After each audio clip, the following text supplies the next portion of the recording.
জীবনের সেই অনুষঙ্গকে এমন এক সঙ্গে পরিণত করেছেন যা দিয়ে টেকনাফ থেকে তেঁতুলিয়া পর্যন্ত বাংলাদেশের এ প্রান্ত থেকে ও প্রান্ত চষে বেরিয়েছেন এবং একবার নয় একাধিকবার শুধুমাত্র ৪ দিনে তিনি এই পথ অতিক্রম করেছেন। প্যাডলিং টাইমের হিসাবে যা ছিল ৪২ ঘন্টা ২৩ মিনিট এবং মোট পথের হিসাবে যা ১০১০ কিলোমিটার রাস্তা। তিনি আজ আমাদের সাথে আছেন, তার সাথে আমরা এটা নিয়ে কথা বলতে চাই, জানতে চাই কেন এই সাইকেলে করে এত ঘুরে বেড়ানো। শুভ সকাল, আমন্ত্রণ সকালের বাংলাদেশে। আমাদের সাথে অতিথি হিসেবে আছেন মোহাম্মদ আলামিন আকিক, যিনি ট্রায়াথলেট।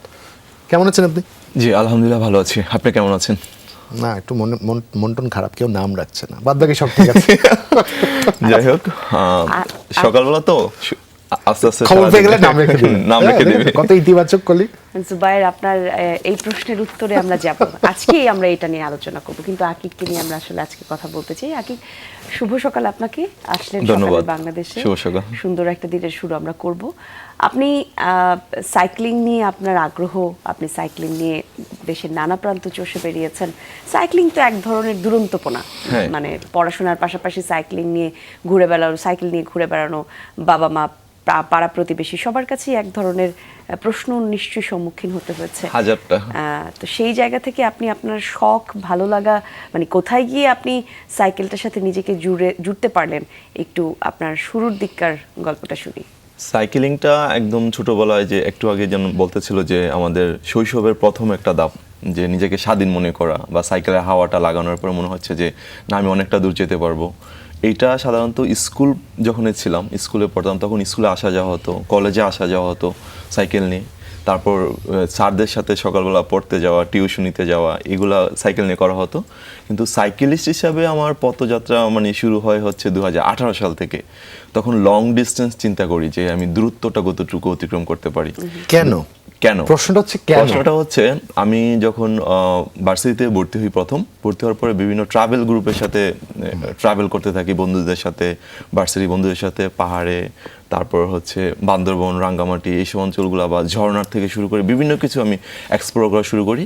তখন আমার মাথায় জাগে যে আমি বাংলাদেশটাকে দেখব, মানে যেভাবে হোক বাংলাদেশটাকে সম্পূর্ণ দেখবো, ঘুরে ঘুরে। বিশেষ করে ৭১-এ মুক্তিযোদ্ধার বিভিন্ন স্থাপনা সম্পর্কে জানি, বিভিন্ন বীরশ্রেষ্ঠ থেকে শুরু করে বিভিন্ন যে গণহত্যা, গণকবর, এইসব ইতিহাসগুলো আমি যখন অনার্স, মানে আমার বিবিএর প্রথম ইয়ারে একটা বই ছিল আমাদেরকে বাংলাদেশের ইতিহাস সম্পর্কে, ওই বইটাতে অনেক বেশি ডিটেলস, মানে ওই বইটা আমি সম্পূর্ণ পড়ি, অনেক বেশি মুক্তিযোদ্ধার ডিটেলসগুলো পাচ্ছিলাম আর কি। তো আমি ভাবলাম যে এই ধরনের ইতিহাসগুলো আমি টাচ করব, বা বিভিন্ন রাজবাড়িগুলোর সম্পর্কে আমি বেশি ইন্টারেস্টিং হয়ে যাই, ইতিহাস ঐতিহ্যবাহী যে স্থানগুলো আছে এগুলো সম্পর্কে বেশি একটা ইন্টারেস্টিং হয়ে যায়। তখন মনে হচ্ছে সম্পূর্ণ বাংলাদেশটাকে আমাকে দেখতে হবে। তো সেই দেখা থেকেই আমার প্ল্যানিং হয় যে আমি সাইকেলিংটা করব। তারপর হচ্ছে আস্তে আস্তে এই সাইকেলিংয়ে হচ্ছে আগ্রহটা বাড়ে এবং ট্রাভেল থেকে শুরু করে সাইকেলিংটাকে, মানে সাইকেলিংয়ের দিকে আসি। তখনই আবার আমার সোশ্যাল মিডিয়ার মাধ্যমে দেখতে পাই যে একটা ভাই যে সাইকেল নিয়ে এক জেলা থেকে আরেক জেলায় যাচ্ছে। তখন আমি ভাবলাম তাহলে এটাই তো আমার কাছে মনে হয় বেস্ট বাহন, যে এক জেলা থেকে আরেক জেলায় যাওয়া যায়, ১০০ কিলোমিটার, ১৫০ কিলোমিটার, ২০০ কিলোমিটার অতিক্রম করা যায় সাইকেল নিয়ে। তখনই আমি এই চিন্তাটা করি এবং সাইকেল কিনি। একই দিনে আমি এবং হচ্ছে আমার বেস্ট ফ্রেন্ড জাহিদ, তো আমরা একই দিনে সাইকেলটা সংগ্রহ করি, মানে সাইকেলটা কেনার পর আমরা ওই দিনই, তুমুল বৃষ্টি ছিল, ওই দিনই আমরা বৃষ্টিতে বংশাল থেকে সাইকেলিং করে আমরা চলে গেছি একদম মানে কাঁচপুর, মদনপুর এরিয়াতে, সোনারগাঁ সাইডটাতে আর কি। প্রথম দিন প্রায় ২৮-২৯ কিলোমিটার দূরে। তারপর থেকে আমার সাইকেলে মনে হয় যে না, এয়ারপোর্ট থেকে প্রতি শুক্রবার সকাল হইলেই ভোরবেলা বাসা থেকে বার হইতাম, ঢাকার আশেপাশে যত ঐতিহাসিক জায়গাগুলো আছে সবগুলো এক্সপ্লোর করি। তারপর চিন্তা হলো যে বাংলাদেশে ওই যে বাংলাদেশ ঘোরার প্ল্যানিং, সেই ঘোরার প্ল্যানিংটাকে বাস্তবায়ন করার জন্য হচ্ছে আমি বিভিন্ন জেলায় যাওয়া শুরু করি। বিভিন্ন জেলার ইতিহাস এবং ঐতিহাসিক যে স্থানগুলো আছে সেইগুলোতে, যেমন বালিয়াটি জমিদার বাড়ি মানিকগঞ্জ আমাদের পাশে, তারপর হচ্ছে আমি যদি সোনারগাঁর কথা বলি, পানামনগর, তারপর হচ্ছে জাদুঘর আছে, মানে এগুলো তো অনেক ৫০০-৬০০ বছরের পুরনো শহরগুলো। এইসব জিনিসগুলো টাচ করতে থাকি। তারপর একটা নকশা করি যে বাংলাদেশটাকে দেখব। তো যখন বাংলাদেশটাকে সম্পূর্ণ দেখার প্ল্যান করি, তখন হচ্ছে আমি ৬টা ভাগে ভাগ করি বাংলাদেশকে। আচ্ছা, ৬টা ভাগে ভাগ করার মূল কারণ হচ্ছে ৬টা ঋতু, আর বাংলাদেশ ৬ ঋতুতে ৬ রকমের রূপ ধরে। তো তারপর হচ্ছে ৬ ঋতু টেকনাফ থেকে তেঁতুলিয়া, আখড়া থেকে মুজিবনগর, হালুয়াঘাট থেকে কুয়াকাটা, বোমরা থেকে তামাবিল, এভাবে হচ্ছে 6টা ঋতু। মানে শুধুমাত্র বরিশালের সাইডটাতে মানে একভাবে ঘোরা হয়েছে, খুলনা সাইড থেকে এইভাবে হচ্ছে করি। যেই সময়টা যে অঞ্চলটা পারফেক্ট, যেমন আমি উত্তরবঙ্গের কথা যদি চিন্তা করি, শীতে উত্তরবঙ্গের সৌন্দর্য অন্যরকম। একই শীতের তাপমাত্রা অনেক বেশি থাকে, গ্রামের মানুষের খেজুরের রসের কথা যদি বলি, তারপর হচ্ছে গ্রামীণ জীবন, এগুলো অন্যরকম একটা পরিবেশ। তো এইভাবে হচ্ছে আমি প্ল্যানিং করে বাংলাদেশের 64 জেলাকে কভার করি। শুধু বাংলাদেশের 64 জেলায় যে সাইকেলিং করে থেমে গেছে তা না, আমি সাইকেল করে ভারতেও যাই। আচ্ছা, ভারতের ত্রিপুরা রাজ্যের তে ঘোরাঘুরি করি, তারপর হচ্ছে পশ্চিমবঙ্গ ঘোরাঘুরি করি, ইভেন ভারতে আরো বেশ কয়েকটা রাজ্য হচ্ছে আমার সাইকেল নিয়ে ভ্রমণ করা হয়েছে। তো জানতে চাই, মানে এত সহজে বলে ফেললেন এতগুলো জায়গা, সাইকেল চালানো কষ্ট আছে রে ভাই, মানে এটা কষ্ট নেই যে বিষয়টা তা না, বেশ কষ্টের একটা কাজ। এবং এত ঘোরাঘুরি করছেন, আমার কাছে নিজেকে প্রস্তুত করলেন কিভাবে এবং বাসার রিয়াকশন কি ছিল? প্রথমত বাসার রিয়াকশন, যখন সাইকেল কিনি, তো সাইকেল তো আমার আব্বু মানে কান্নাকাটি করে কিনা হয়েছিল একদম স্কুলে থাকতে। যে সবার জীবনে কমন সবার গল্প আছে, জীবনের গল্পটা এত common প্রাইমারি গল্প। স্কুলে আমি বৃত্তি পরীক্ষা দিয়েছিলাম আর কি। তো আমার আব্বু বলছিল যে তুমি যদি বৃত্তি পাও তাহলে হচ্ছে তোমাকে সাইকেল দেওয়া হবে। তো আমি বৃত্তি পাই নাই, তো সাইকেল কিনা দেওয়ার প্রশ্ন নিয়ে তখন তো কান্নাকাটি যে আমার সাইকেল দিতে হবে, বৃত্তি পাই নাই দেখে কি হয়েছে। যাই হোক, তারপর যদিও সাইকেল পাইছিলাম, পরবর্তীতে পড়ালেখা একটু ভালো হইলে আর একটু খারাপ হয়েছে সাইকেলের জন্য। তো সবকিছু মিলে সাইকেলটা ওই সময়টা ভুলে গেছিলাম আবার মাঝে দিয়ে। তারপর আবার এই সাইকেলে ব্যাক করা, তারপর সাইকেলিং চালানো। তো এগুলো হচ্ছে প্রথমত হচ্ছে আমরা ডিস্টেন্সটা অল্প অল্প ছিল, যেমন প্রথম 20-30 কিলো অতিক্রম করতাম, তারপর হচ্ছে 40 কিলো 50 কিলো, তারপর হচ্ছে 100 কিলো, তারপর হচ্ছে 120, এমন করতে হতো আমার একদিনে 320 কিলোমিটার অতিক্রম করার রেকর্ড আছে সাইকেলে। আচ্ছা, একদিন মানে কত সময় লেগেছিল 320 কিলোমিটার? 320 কিলোমিটার আমরা ভোরবেলা শুরু করেছিলাম, রাত্রে 11টার মধ্যে শেষ। ওইটা হচ্ছে যেমন সাইকেলিং করছি, আবার খাওয়া দাওয়া লাগলে খাওয়া দাওয়া করেছি, তারপর রেস্ট লাগলে একটু রেস্ট নিয়েছি। তো এইভাবে হচ্ছে যেমন ভোরবেলা না মানে 3টার দিকে শুরু 12 করেছি। ঘন্টার উপরে সাইকেল চালিয়েছেন, রেস্ট তো লাগতোই। হ্যাঁ, রেস্ট তো লাগতোই। রেস্ট লাগতেই। তারপর এই সাইকেলিং করতে করতে হচ্ছে মানে নিজেকে একটু স্বাধীনতা মানে ফুললি পাই। যে তারপর আমি এখন ঢাকাতে খুব একটা গাড়িতে উঠি না। মানে আমি যদি মুভমেন্ট করি 30 দিন, তাহলে সর্বোচ্চ 3 থেকে 4 দিন বাসে ওঠা হয়। প্রয়োজন হলে, হ্যাঁ, প্রয়োজন মানে কোনো একটা ইমার্জেন্সি ইস্যু হলে বা আমার কাছে ইমিডিয়েটলি সাইকেলটা নাই, আমার কোথাও যেতে হবে, দেন না হলে কোনো কিছু প্ল্যানিং পূর্বে থাকলে আমি গাড়ি ব্যবহার করি, সরি সাইকেল ব্যবহার করি। কারণ এই যে আপনি এত গল্প করছেন, এই সব কিছুর সাথে আমার একটা জায়গায় গিয়ে আমার মনে হচ্ছে যে আপনি একজন তরুণ, আপনি প্রচুর এনার্জি নষ্ট হয় আমরা যেটা জানি, বা এনার্জি প্রয়োজন হয় সাইক্লিং এর ক্ষেত্রে। আপনি যখন শুরু করেছেন তখন আপনার কাছে কি মনে হয়েছে সেই জায়গাতে আপনার শারীরিক কোনো প্রতিবন্ধকতা বা শারীরিকভাবে আপনি কোনো অসুস্থতার সম্মুখীন হয়েছেন কিনা, দুর্বলতার সম্মুখীন হয়েছেন কিনা, সেগুলোকে কাটিয়ে ওঠার পদ্ধতিগুলো কি ছিল, সেই জায়গাটা একটু জানতে চাবো। যেমন সাইক্লিংটা প্রথম যখন শুরু করা হয় তখন কিছু কিছু জিনিস একদম কমন, সেটা হচ্ছে পায়ে ব্যথা করা, বা হচ্ছে কোমরে ব্যথা করা, বা হচ্ছে কারো হচ্ছে গাড়ে ব্যথা করে, পিঠে ব্যথা করে। এসব জিনিসগুলো হচ্ছে সাইকেলের মেজারমেন্ট যদি ঠিক না থাকে, তখন প্রথম আমারও হয়েছে। বাট পরবর্তীতে যখন আমরা বিভিন্ন টিউটোরিয়াল বিভিন্ন হচ্ছে আর্টিকেল পড়া শুরু করলাম, বাংলাদেশে এত সাইকেল এক্সপার্ট তেমন একটা নাইও যে যাদের সাজেশনটা আমরা নিব সরাসরি, খুব কম, নাই বললেও ভুল হবে, বাট খুব কম আর কি। তো ওদের থেকে এই ধরনের পরামর্শগুলো নেওয়া।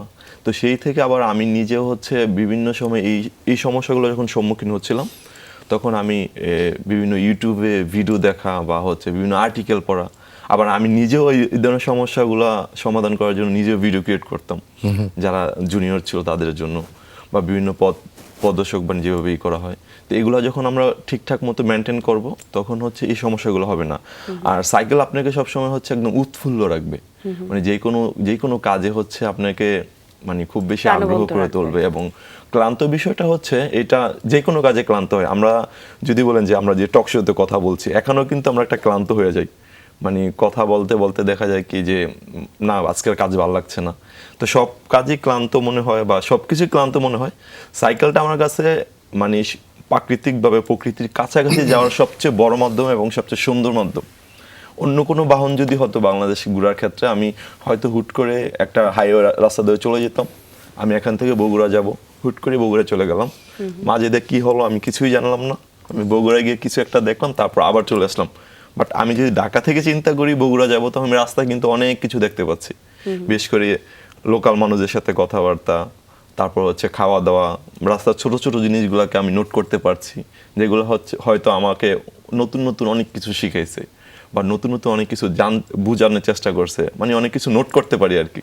তো এই জন্য মূলত সাইকেল ভ্রমণটা আমি বেশি পছন্দ করি, বা এখন পর্যন্ত হচ্ছে আমি সাইকেলটাকে ভ্রমণ হিসেবে সবচেয়ে বড় মাধ্যম হিসেবে মনে এখানে করি। আমার কাছে একটা ইন্টারেস্টিং নোট পেয়েছি কলি, আমি জানি না তোমার কাছে এটা ইন্টারেস্টিং মনে হবে কিনা। এটা খুব প্রচলিত কথা আছে, it's not the destination, it's the journey Of course. That creates us. একটু যদি বাংলায় দুঃসাহস করে এটাকে একটু অনুবাদ করবার, গন্তব্য নয়, আমার যাত্রাটি আমার পুরো অভিজ্ঞতার যে সঞ্চয় তাকে আরও অনেক বেশি সমৃদ্ধ করে।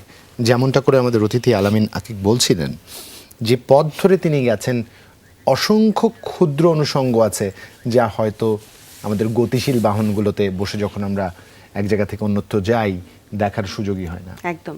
এবং সেই সব জায়গা থেকে আমার কাছে মনে হয় যে তরুণ হিসেবে যারা এখন আসলে সমাজে প্রতিনিধিত্ব করছেন, সেই জায়গা থেকে যদি তারা এইভাবে তাদের দৃষ্টিভঙ্গির পরিবর্তন আনে, তাহলে কিন্তু দায়িত্বের জায়গাটাও অনেক বেড়ে যায়। এই যেমন আকিক বলছিলেন, তিনি মুক্তিযুদ্ধ বিষয়ক নানা বিষয় নিয়ে তিনি আগ্রহ ঐতিহাসিক রাখেন, জায়গাগুলো, হ্যাঁ, ঐতিহাসিক জায়গাগুলো ঘুরে ঘুরে আসার একটা আমরা তাগিদ যখন ছিল তার। দেশের প্রতি ভালোবাসা জন্মাতে পারবো, তখন কিন্তু দেশের জন্য কাজ করার ক্ষেত্রেও আমাদের আগ্রহটা বেড়ে যাবে। জুবাইর, নিঃসন্দেহে আপনারা মাঝে মাঝেই তারুণ্যকে প্রশ্নবিদ্ধ করেন, কিন্তু আমরা তো তারুণ্যের মাঝে প্রতিদিন সম্ভাবনা খুঁজে বের করবার চেষ্টা করি এবং খুঁজে বের করি। আকিক, এই যে পুরো গল্পটা আপনি যখন বলছেন, আপনি আপনার আমরা জানতে চাচ্ছিলাম আপনার এই জার্নিতে সবচেয়ে আনন্দ ঘন মুহূর্তগুলোর মধ্যে কিছু কিছু মুহূর্ত আমরা একটু জানতে যাব।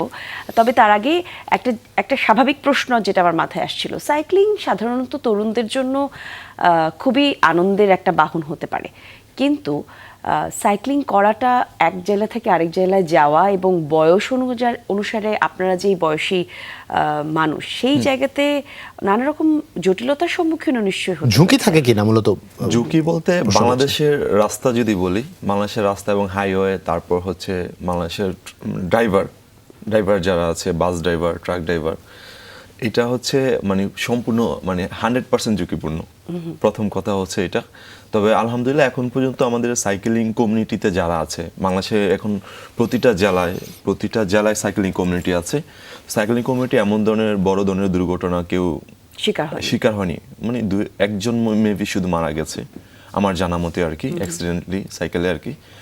আর এর মূল কারণ হচ্ছে যে যখন বাসগুলা চালায়, প্রথমত হচ্ছে আমাদের রাস্তাগুলো একদম ন্যারো, ছোট আকারে হয়। ঢাকা থেকে বার হইলেই হচ্ছে হাইওয়ে হচ্ছে মানে যে আমরা ডিভাইডার, মানে একটা রাস্তা দিয়ে দুইটা গাড়ি চলাচল করতেছে, পাশে কোনো হচ্ছে নাই, সার্ভিস লেন নেই, সাপোর্ট লেন নেই একদম। আবার তার উপরে এমন খাত হয় যে সাইকেলটা নামার পরে একদম সরাসরি খাতে। তো এই সিচুয়েশনগুলো হচ্ছে আমাদের জন্য খুব বেশি টাফ। আর সাইকেল লেন যদি আমরা বলি, যে সাইকেল লেনের কথা, সাইকেল লেন বাংলাদেশে কেন আসছে না? যেমন ঢাকাতে সাইকেল লেন হচ্ছে প্রায় 10-11 কিলোমিটারের মতো রাস্তা আছে। আগারগাঁওতে হচ্ছে 9.3 কিলোমিটার হচ্ছে সাইকেল লেন আছে ঢাকাতে। আর সংসদ ভবনের সামনে দিয়ে 1 কিলোমিটার মতো রাস্তা আছে। কিন্তু এখনো পর্যন্ত এই জায়গাগুলোকে আমরা দখলে নিতে পারিনি সাইকেলিস্টরা। কারণ এই জায়গাগুলোতে প্রতিনিয়ত হচ্ছে ফুচকার দোকান বা টং দোকান বা হচ্ছে গাড়ি পার্কিং কমন একটা বিষয়, প্রাইভেট কার থেকে শুরু করে এইটা কমন ভাবেই হচ্ছে এটা দখলে রাখে। তো আমরা 10 কিলোমিটার রাস্তা পাওয়ার পরেও হচ্ছে এটা আমরা কোনোভাবে হচ্ছে আমাদের নিয়ন্ত্রণে নাই। মানে কিছু মনে করবেন না, আমি আসলে প্র্যাকটিক্যালিটিটা বুঝবার চেষ্টা করছিলাম। ধরেন একদম শহরের মাঝে 10 কিলোমিটার দিলাম এবং এই 10 কিলোমিটারকে কানেক্ট করতে হলে শহরের অন্য যে রাস্তা লাগবে ওইখানে লেন না করে শুধু কেন এই 10 কিলোমিটারে কি লাভ হলো তাতে? এটা হচ্ছে প্রথমত হচ্ছে আমরা যখন সাইকেল লেন দাবি করছিলাম বিভিন্ন আমাদের অঙ্গ সংগঠনগুলো সাইকেলের, তখন হচ্ছে ঢাকা যে দক্ষিণ সিটি, উত্তর সিটি কর্পোরেশন দুইজনের সমন্বয় হচ্ছে ওরা যে প্রাথমিকভাবে শুরু করাটা চাচ্ছিল আর কি, যে শুরুটা করে আস্তে আস্তে হয়তো দিব। তো শুরু করার পর প্রায় 3-4 বছর আগে শুরু করলে এখন পর্যন্ত মানে এখন শুরু করার পর আবার এখন বন্ধ হয়ে গেছে। তো আস্তে আস্তে এটা যদি আমাদের জন্য হয়, যে প্রথম বললাম যে আমাদের দ্রুত যানবাহনের মধ্যে সাইকেল একটা বর্তমানে ঢাকাতে আমি এটা চ্যালেঞ্জই করতে পারি, যেই কোনো বাহনের আগে সাইকেল নিয়ে ঢাকাতে নির্দিষ্ট গন্তব্যে পৌঁছানো যায়। আচ্ছা, যেই কোনো বাহন নিয়ে। এটা আপনি যদি আমার সাথে এখন বার হন যে আপনি আপনার প্রাইভেট কার নিয়ে যাবেন আর আমি সাইকেল নিয়ে বার হব, আপনি একই টাইমে বার হব, আপনি আমার একই গন্তব্য, আমরা একসাথে করব, রিচ হবেন। রিচ করব। হ্যাঁ, বুঝতে পারছি আপনি হয়তো ওই যে যানজটের কারণে বলছেন পুরো কথাটা, অথবা শহরের যে অবস্থা, চিকন রাস্তা, সরু রাস্তা, সেই কারণে হয়তো বলছেন। কিন্তু ওই যে যেই জায়গাটা নিয়ে আমার প্রশ্নটা ছিল যে আপনি যখন এক জেলা থেকে অন্য জেলায় যান, অন্য জেলার মানুষের সহজ করে যদি আরেকটু জানতে চাই, এক এক জেলার মানুষের আচার আচরণ এক এক রকম, তার আসলে অতিথি পরায়ণতা এক এক রকম।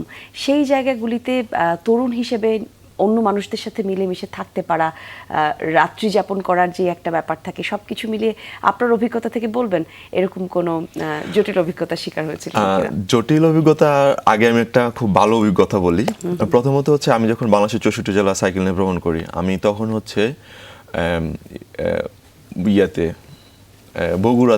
বগুড়ার একটা সাইট, আবার হচ্ছে কুড়িগ্রামে একটা সাইটে আমি রাত্রে হয়ে যায়।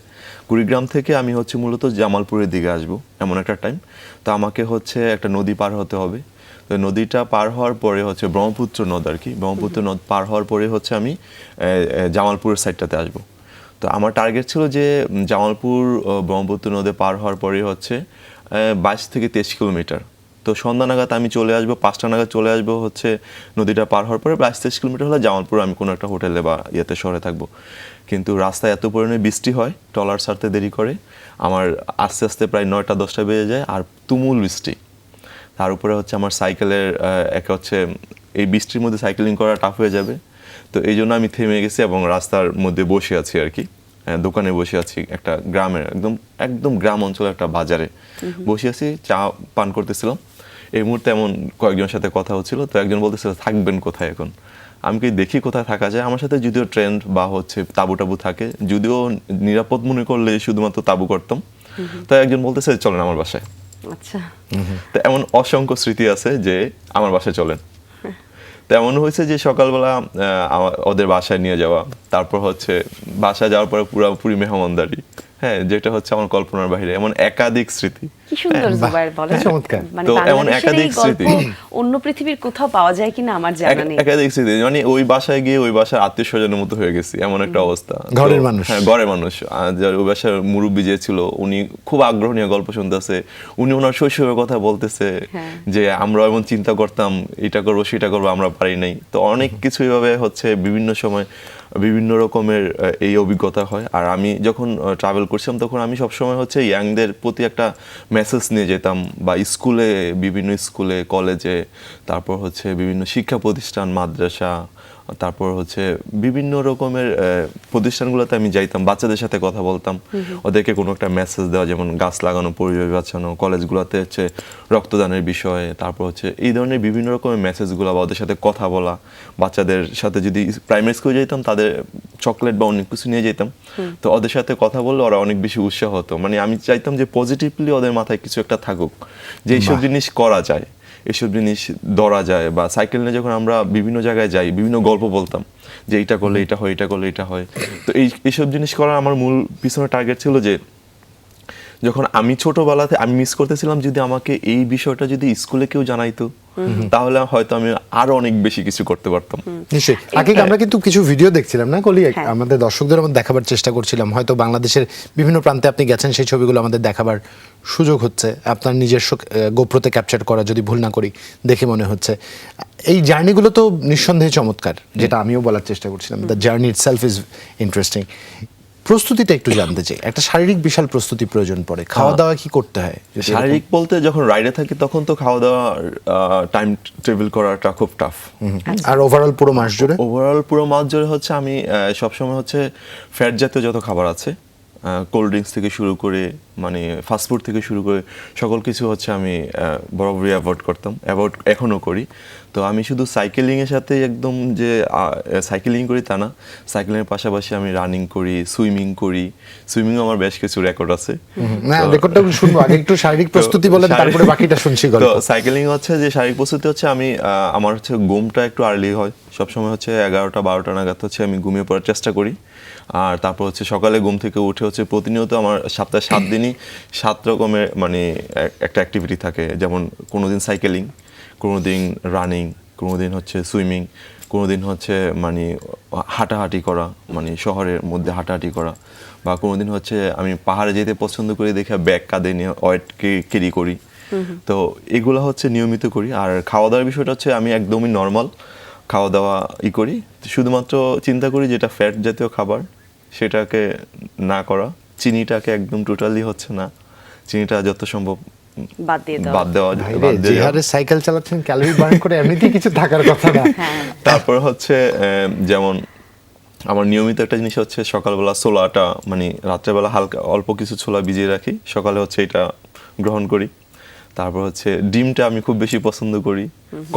কলাটা খুব বেশি আমার প্রিয় একটা জিনিস, মানে যে কলাটা খুব বেশি পছন্দ আমার, কারণ যত মানে খাওয়া রাইডিং দাওয়াটা মোটামুটি তাহলে বোঝা যাচ্ছে মানে যে একদম একটু- নরমালি, মানে একদম একটা হচ্ছে কি আমি যেহেতু স্টুডেন্ট, তো অনেক রকমের খাবারের আমার মানে আছে, স্কোপ আছে, বা সবকিছু যদি ক্যারি করতে যাই আমার দ্বারা একটু কষ্টকর হয়ে যায়। না, নিশ্চয়ই নিশ্চয়ই তো একটা সবটা অর্থের যোগানের একটা যোগানের বিষয় বিষয় আছে। থাকে, কষ্টকর হয়ে যায়, কারণ এত কিছু এত ধরনের অ্যাক্টিভিটি করছি, সব কোনো কিছুতে স্পন্সর বিষয়টা হচ্ছে বাংলাদেশে একদম কষ্টকর। এইসব জিনিস স্পন্সর যদি বলি যে কি হবে, প্রথম প্রশ্ন এগুলো করে কি হবে, হ্যাঁ। মানে যার কাছেই গেছি এখন পর্যন্ত আমার বড় বড় মিশনগুলোতে নিয়ে কি হবে। আমি যখন তেতুলিয়াতে টেকনাফের রাইড করতে যাই, তখন আমি একজন খুব নামি দামি একটা কোম্পানির একজনের কাছে গেলাম। উনি প্রথম প্রশ্ন যে কি হবে, দ্বিতীয় প্রশ্ন যে তুমি কিভাবে কি খেয়ে সাইকেলিং করবে।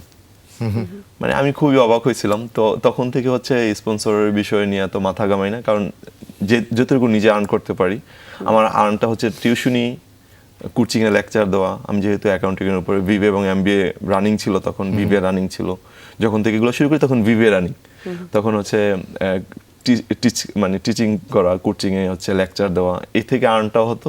ওইটা হচ্ছে পরিপূর্ণ হচ্ছে ট্রাভেলের পিছনে এবং সাইকেলের পিছনে খরচ করতাম। এই গল্পগুলো আমরা শুনবো, এটা বিরতির সময় হয়েছে। একদম, দর্শক, কি চমৎকার একজন হাসি খুশি পরিপূর্ণ মানসিকতার মানুষকে আমরা আজ উপস্থাপন করবার সুযোগ পাচ্ছি। আমরা নিজেরাও কিছুটা হচ্ছে অবাক আর কি। এত একদম, এত ঈর্ষাও সুন্দর হচ্ছে, করে এত ছোটবেলাটা ঈর্ষা আমাদের মানে সেইটা চলে আমি তো গেল। এমনিতেই কি করলাম একটু আমরা? লোভী প্রকৃতির, আমার লোভটা একটু বেশি হচ্ছে আর কি দেখে। ট্রায়াথলেট আমরা জানি এই স্পোর্টসটার মধ্যে সাঁতার, দৌড়ানো এবং সাইকেল চালানো, এই তিনটা জিনিস সম্পৃক্ত থাকে। একটু শুনি কম্প্যাক্ট ওয়েতে বা কম্বাইন্ড ওয়েতে, আপনার প্রচুর সংখ্যক রেকর্ড আছে, একটু দর্শকদেরও শোনাতে চাই। কি কি করেছেন একটু ভাই বলেন দেখি। সাইকেলিংয়ে তো মানে বিভিন্ন সময় সাইকেলিংয়ের বিভিন্ন প্রতিযোগিতা বা হচ্ছে ট্রাভেল থেকে শুরু করে দেশের বাইরে থেকে শুরু করে বেশ কয়েকটা মানে ট্যুর করা হয়েছে সাইকেলিংয়ে। তাছাড়াও সুইমিংটা হচ্ছে সাইকেলিংয়ের পাশাপাশি হচ্ছে আমি সুইমিংটা যখন হচ্ছে আয়রনম্যানের বিষয়টা আমি জানি, সাইকেলিং যখন শুরু করি তখন থেকে হচ্ছে আয়রনম্যানের বিষয়টা আমার মাথায় আসে। যখন সাইকেলিংয়ের বিভিন্ন ভিডিওগুলো দেখি বা সাইকেলিংয়ে কে কী করছে, মানে শুধু বাংলাদেশ নয়, মানে সারা পৃথিবীতে কে কী করছে এগুলো যখন আমি গুগলে সার্চ করি বা হচ্ছে এই ধরনের রেকর্ডগুলো দেখতে গিয়ে হচ্ছে আয়রনম্যানের বিষয়টা আমার মাথায় আসে বা দেখি। তো আয়রনম্যানটা দেখার পর আমার কাছে খুবই চ্যালেঞ্জিং মনে হলো, এবং মানে আমার কাছে মনে হচ্ছে যে না, এটাই নিজেকে Ultimately এটাই করতে হবে। এটাই করতে হবে। তখন ওই জায়গায় দেখি যে আয়রনম্যান হচ্ছে এমন একটা পার্ট যে 17 ঘন্টায় প্রথমে হচ্ছে সুইমিং, 3.8 কিলোমিটার সুইমিংয়ের শেষে হচ্ছে 180 কিলোমিটার সাইকেলিং, আর 180 কিলোমিটার সাইকেলিং যেখানে শেষ সেখান থেকে হচ্ছে 42.2 কিলোমিটার রানিং। 17 ঘন্টা একদম মানে নিজেকে একদম পরিপূর্ণভাবে প্রুফ করা যায়। তখন আমি ভাবলাম যে না, তাহলে আমাকে এখন সুইমিংটা শুরু করতে হবে। আর আমার বাড়ি হচ্ছে মেঘনা নদীর পাড়ে। মেঘনা নদীর সুইমিং পাড়ে করার জন্য এর থেকে ভালো আর মেঘনা কি নদীর পাড়ে, অপশন থাকতে কিন্তু পারে? আমি মেঘনা স্কুলের পরে হচ্ছে আমি গ্রাম সারি। আমার ঢাকাতে হচ্ছে আমার বাড়ি হচ্ছে চালিবাঙ্গা গ্রামে, মেঘনা উপজেলা চালিবাঙ্গা গ্রামে হচ্ছে আমার গ্রামের বাড়ি। তারপর হচ্ছে ঢাকাতে যখন আসি তখন থেকেই হচ্ছে বাংলা চ্যানেলের একটা কথা আমার মাথায় ছিল। কলেজে যখন আমি একদিন ক্যান্টিনে খাবার খাচ্ছিলাম, তখন হচ্ছে বাংলা চ্যানেলের বিষয়টা আমি দেখি যে কতক্ষণে পাড়ি দিয়েছেন বাংলা চ্যানেল? বাংলা চ্যানেল পাড়ি দিয়েছিলাম 5 ঘন্টা 47 মিনিটে, টেকনাফ শাহপুরী দ্বীপ থেকে তারপর হচ্ছে সেন্ট মার্টিন পর্যন্ত পথের হিসাবে কতক্ষণ একটু বলে দেন। 16.1 কিলোমিটার রাস্তা। 5 ঘন্টা 47 মিনিট সময় লেগেছিল আর কি আমার ওইটা পাড়ি দেওয়ার জন্য। তারপর আমি যখন এই বিষয়টা যখন ক্রস করব যখন হচ্ছে যে বাংলা চ্যানেল ক্রস করব কিভাবে সম্ভব, তো এটা ক্রস করার আগে হচ্ছে আমি যেহেতু নদীর পাড়ে বড় হয়েছি, তো নদীতে প্রায় গোসল করতে যাওয়া হতো। তখন চিন্তা করতাম যে এই নদীকে কেউ সাঁতার কেটে পাড়ি দিছে আগে, কখনো কি দিয়েছে, এটা নিয়ে অনেক প্রশ্ন করতাম, কিন্তু কখনো এমনভাবে কাউকে পাইতাম না বা সাহসও মানে আসলে সত্যিকারের উত্তরটা কখনো মেঘনা মেলেনি নদী তো ওভাবে। আসলে অ্যাকচুয়ালি ভয়ঙ্কর। অনেক বড়। মেঘনা নদী একটা ভয়ানক নদী। বাংলাদেশে হচ্ছে তৃতীয়তম খরস্রোতা নদী বা বাংলাদেশের তৃতীয় পর্যায়ে একটা নদী আর কি। তখন সাহস করতে পারতাম না, কিন্তু যখন কলেজে ওঠার পরে ক্যান্টিনে একদিন খাবার খাচ্ছিলাম, সমস্ত সিঙ্গারা পুরীর এমন টাইপের জিনিসই স্বাভাবিকভাবে ক্যান্টিনে খাওয়া হয়। তো খাবার খাওয়ার পরে মানে ওই পত্রিকাতে দেখতেছিলাম যে বাংলার দামাল ছেলেদের সাগর জয়, এমন একটা হেডলাইন। তারপর ইন্টারেস্টিং এ পড়ার পরে আমি টেকনাফ শাহপদ্বীপে সেন্ট মার্টিনের গল্পটা দেখি। তো তখন প্রস্তুত হবার জন্য মেঘনা পাড়ি দিলেন। হ্যাঁ, প্রস্তুত হওয়ার জন্য তখন আমি বললাম যদি ওরা সাগর পাড়ি দিতে পারে তাহলে তো মেঘনা মেঘনা নদী তো আর কি জিনিস। নদী আর কি জিনিস। তখন এটা নিয়ে প্ল্যানিং করি, 1-2 বছর প্ল্যানিং করি, তারপর পরীক্ষা চলে আসে, আবার যাই, ভয় পাই, কারণ ছোটবেলা থেকে একটা জিনিস আমাদের কমন ছিল, ভয় দেখানো ভয় হতো, পানি দেখানো, নামাতে নদী নিয়ে না ভয় হলে। দেখানো। বিশেষ করে আমি যেহেতু নদীর পার্শ্ববর্তী এরিয়া, পানি আসতো, তখন আমাকে ওই ছোটবেলা বাবা মা একটা গল্প শোনাইতো যে নদীতে যায় না, কুমির খেয়ে ফেলবে। আমি গ্রামে বড় হইলো নদীতে গোসল করা বা জাপাজাপি এগুলো এটা নিরাপত্তার জন্যই নিরুৎসাহিত খুব করতো। কম। কিন্তু এখন একটা নোট করি আমি যে বাচ্চাদের অ্যাটলিস্ট এই ধরনের কোনো ভয় দেখাবেন না কেউ, যারা আমাকে দেখছেন। কেন? কারণ বাংলাদেশে প্রতি 40 থেকে 45 মিনিটে গড়ে একজন করে মানুষ মারা যায় পানিতে ডুবে। প্রতি 40 থেকে 45 মিনিট গড়ে একজন করে মানুষ মারা যায়। মানে আমরা যে শোটা কথা বলছি, যদি এটা 40 মিনিট ডিউরেশন মানে হয় দূরত্ব হয়, তাহলে একজন মানুষ মারা যাচ্ছে অনাকাঙ্ক্ষিত পানিতে ডুবে। এই সময়টুকু হ্যাঁ, কারোর প্রতি জন্য বছর হতে পারে। 14 থেকে 15 হাজার শিশু বা বড় মানুষ মারা যাচ্ছে। এটার একমাত্র কারণ হচ্ছে সাঁতার না পারা, আর আরেকটা কারণ হচ্ছে বাচ্চাদেরকে এই ভয়টা দেখানো। আমরা সবাই ভাবি যে নদীতে কেউ টেনে নিয়ে যায়, এই যে এই ভয়টাই দেখানো নদীতে হয়েছে। টেনে নিয়ে যায়। যখন আপনার কোনো নৌকা ডুবি হয় তখন আপনি সাঁতার বাঁচার থেকে আপনার ওই ভয়টা যে ভয়টা কেউ নিয়ে বেশি, যাচ্ছে, হ্যাঁ, আপনি হার্ট অ্যাটাক কাজ করা শুরু করে। করে। যতগুলা নদীতে ডুবে মারা যাওয়া মানুষ, ততগুলা মানুষের বেশিরভাগই হচ্ছে আপনার হার্ট অ্যাটাক। হৃদযন্ত্রের ক্রিয়া বন্ধ হয়ে হ্যাঁ। মারা যায়। তো আমি হচ্ছে এই ভয়টা আমাকে দেখাইতো, তো আমি বেশ কয়েকদিন ট্রাই করতে গেলাম নদীতে সুইমিং করতে, ওই ভয়ের কারণে উঠে আসি। হ্যাঁ, তারপর হচ্ছে 1 দিন 2 দিন 3 দিন চলে গেল। তারপর যখন 2020 সালে আমি হচ্ছে টেকনাফ থেকে তেঁতুলিয়া থেকে টেকনাফ সাইকেলিং করি। সাইকেলিং করার পরে হচ্ছে আমি বাংলা চ্যানেলটা দেখতে যাই যে বাংলাদেশের সর্বশেষ যেই মাটি বিন্দু, সর্বশেষ বিন্দুটা হচ্ছে সেটা কেমন সেরাদ্বীপ। দেখতে? তো এটা হচ্ছে আমি সেরাদ্বীপ পর্যন্ত যাই সাইকেলটা নিয়ে, যে একদম বাংলাদেশের তেঁতুলিয়া বাংলাবান্ধা থেকে, বাংলাবান্ধা একদম ভারতের বর্ডার থেকে আমার সাইকেলিং যাত্রাটা শুরু হয়েছিল। আর আমি একদম বাংলাদেশের সর্বশেষ দক্ষিণ অঞ্চলে হচ্ছে সেরাদ্বীপের শেষ মানে প্রান্তে আমি গিয়ে একদম শেষ হয়। হাঁটতে হাঁটতে হাঁটতে হাঁটতে যেই পাথরটা সর্বশেষ 22 ছিল ওই টাইমটায় আমি ওইটাকে টাচ করছি। আচ্ছা। মানে আমি একটু দর্শকদের বলতে চাই, ব্রহ্মপুত্র নদের গল্প হচ্ছিল, তো সেই ব্রহ্মপুত্র নদ 25 কিলোমিটার সুইং করেছেন তিনি 5 ঘন্টা 54 মিনিটে। 25 ফেব্রুয়ারি 2023-এর গল্প এটি। সিলেটের লালাখালে 10 কিলোমিটার সুইমিং ফিনিশিংয়ের সময় লেগেছিল তার 3 ঘন্টা 13 মিনিট। এবং হাফ ম্যারাথনের কথা তো নতুন করে বলবার কিছু নেই। পৃথিবীর মধ্যে তৃতীয় ভয়ঙ্কর প্রমত্তা পদ্মা নদী ও সাঁতার কেটে ক্রস করেছেন 2 ঘন্টা 47 মিনিটে। 13 কিলোমিটার সুইম করেছেন তিনি, এবং 16 জুলাই রেকি করে পরে 23 জুলাই 2022-এ এটা ছিল সবচেয়ে বেশি চ্যালেঞ্জিং, মানে এত সুইমিং এর মধ্যে। তারপর হচ্ছে যমুনা ক্রস করেছেন আপনি, মানে যমুনা ক্রস করেছি, পদ্মা ক্রস করেছি, ব্রহ্মপুত্র ক্রস ডাবল ক্রসও করেছেন। হ্যাঁ, ডাবল ক্রসও করেছি। মেঘনা তো মানে কতবার ক্রস করেছি এটা সেটার আর মানে কোনো মনে হিসেব নেই রাখা আমার হয়নি। এখন। কিছু কিছু ডাবল ক্রস ভালো। তারপর হচ্ছে বাংলা চ্যানেল ক্রস করেছি। তারপর এইগুলা সবগুলা করার মূল কারণ ছিল যে সুইমিংটাকে একটু মানুষের কাছে পৌঁছানো। করা। একদম। আর হচ্ছে ওই যে একটা জিনিস আমাকে খুব বেশি নাড়া দিচ্ছিল, যখন আমি সুইমিং নিয়ে কাজ করতে যাব তখন হচ্ছে এই তথ্যগুলা পাচ্ছিলাম, মানুষকে একটু সচেতন করা, করা। সুইমিং সম্পর্কে জানানো। আর এই নাকি ভয়টা অসম- আসলে মানুষের কাছ হ্যাঁ, থেকে ভয়টা যেন কাটিয়ে ভাঙে। না। হ্যাঁ, এখানে এবং একটা ভয় বলি, আমি পদ্মাতে 50 আমরা কিলোমিটার একদম অনুষ্ঠানের শেষ পর্যায়ে আমাদের চলে বিদায় এসেছি, নেওয়ার হ্যাঁ। সময় গেছে। নিশ্চয়ই আপনার আরেকদিন অভিজ্ঞতার আমাদের জানবার একটা সুযোগ হবে। সাঁতার নিয়ে আমরা একদিন পুরো কথা বলতে চাই। তবে আলামিনাকে অসংখ্য ধন্যবাদ। Thank you very much. It was an Thank you. Amazing experience talking to you. Amazing একটা এক্সপেরিয়েন্স আমাদের জানবার ব্যাপারে। দর্শক বাড়ি বসে যারা দেখছেন এবং শুনছেন, খুব গুরুত্বপূর্ণ একটি কথা আলামিন বলেছে, তা হচ্ছে আপনার সন্তানকে কখনো বেড়ে উঠবার সময় কোনো কিছু নিয়ে ভয় দেখাবেন না। তাকে নিরাপদ রাখতে গিয়ে আমরা বাবা মারা অনেক সময় অনেক কথা বলি, যেমন পানির মধ্যে কিছু একটা আছে যা টেনে নিয়ে যাবে, কিংবা এই ধরনের কোনো ভয় দেখানো থেকে আমরা বিরত থাকি এবং সময় সুযোগ করে চাইলে একটু একটু করে বেরিয়ে পড়বেন। একদম সুন্দর একটা দিনের শুরু করলাম। সম্ভাবনা ভালো লাগে এবং মনের কথা যারা শুনতে চান, যারা নিজের কথাকে, নিজের গল্পটাকে আসলে পিছুটা না রেখে সেটাকে ফলো করতে পারেন, তাদের সবার জন্য শুভকামনা। ভালো কাটুক আজকের দিনটা, সেই প্রত্যাশাই রাখতে চাই। বিদায় নিচ্ছি। শুভ সকাল আরও একবার। শুভ সকাল।